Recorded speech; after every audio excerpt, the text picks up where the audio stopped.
स्वामी आइए जिस व्रत के ऋषि पंचमी की से पूजा आपके समान दिखाते हैं सभी ब्रह्म उत्तम कुल में इसको जन्म प्राप्त हुआ और जिसका तिरस्कार करने से शरीर में कीड़े शरीर कीड़ों से भर गया। उस महान आश्चर्यजनक व्रत को आप कृपा करके मुझे सुनाए। प्रसन्न होकर बोले, हे सुशीले, वह व्रत समस्त व्रतों में उत्तम है। इसके प्रभाव से समस्त पाप नष्ट हो जाते हैं।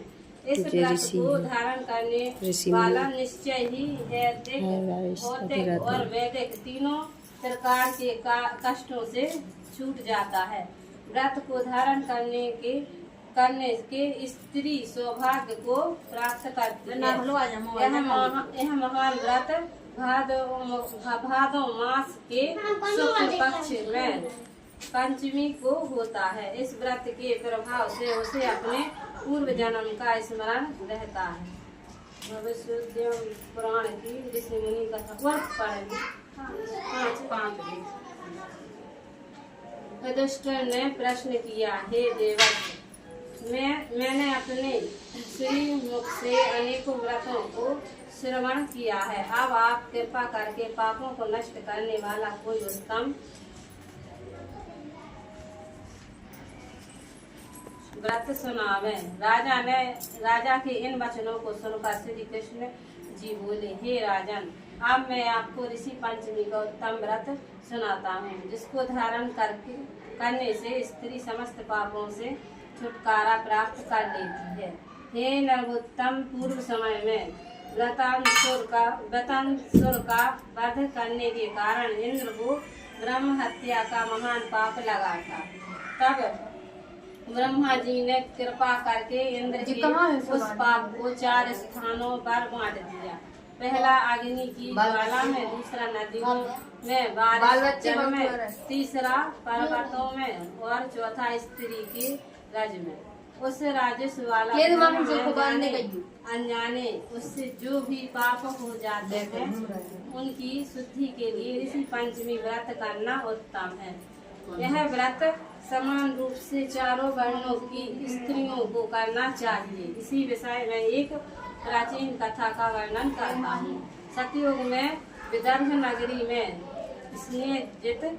स्नेहजित नामक राजा हुए। वे प्रजा का पुत्रवध पालन करते थे। उनके ऋषि पंचमी की पूजा है। वेदों का ज्ञाता समस्त जीवों का उपकार वाला सुमित नामक एक कृषक ब्राह्मण निवास करता था। उनकी स्त्री जय श्री पतिव्रता थी।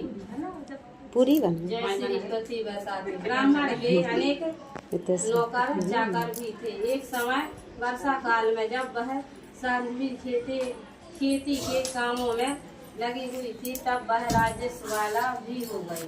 हे राजन, उसे अपने राजस्व वाला होने का घास हो गया, किंतु फिर भी वह घर गृहस्थी के कार्यों में लग गया। कुछ समय पश्चात वे दोनों स्त्री पुरुष अपनी अपनी आयु मृत्यु को प्राप्त हुए। जय श्री अपने ऋतु दोष के कारण यवनी और सुमित को राजस्व वाला स्त्री के संपर्क में आने के कारण बैल की योनि प्राप्त हुई, क्योंकि ऋतु दोष के अतिरिक्त इन दोनों का और कोई अपराध नहीं था। इस कारण इन दोनों को अपने आज की जय। मनुष्य जन्म अनमोल रे, माटी में ना घोल रे। अभी तो मिला है फिर ना मिलेगा, कभी नहीं कभी नहीं कभी नहीं रे। सत्संग में आया कर, गीत प्रभु के गाया कर। सांझ सवेरे बैठ के बन उसी का ध्यान लगाया कर। नहीं लगता है झोल रे, माटी में ना रोल रे। अभी तो मिला है फिर न मिलेगा, कभी नहीं कभी नहीं कभी नहीं रे।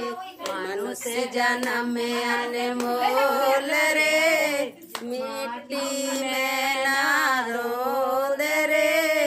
अभी तो मिला है फिर न मिलेगा, कभी नहीं कभी नहीं कभी नहीं रे। तू भले बऊजा पानी का, मुझला रे गावे जवानी का। तू भले बूझा पानी का, मत करे गरावे जवानी का। नेक कमाई नरले वाले, पता नहीं जिंदगानी का। सबसे मीठा बोल रे, साटी में ना रोल रे। अभी तो मिला है फिर न मिलेगा, कभी नहीं कभी नहीं। प्रेम से बोलिए सतगुरु महाराज की जय।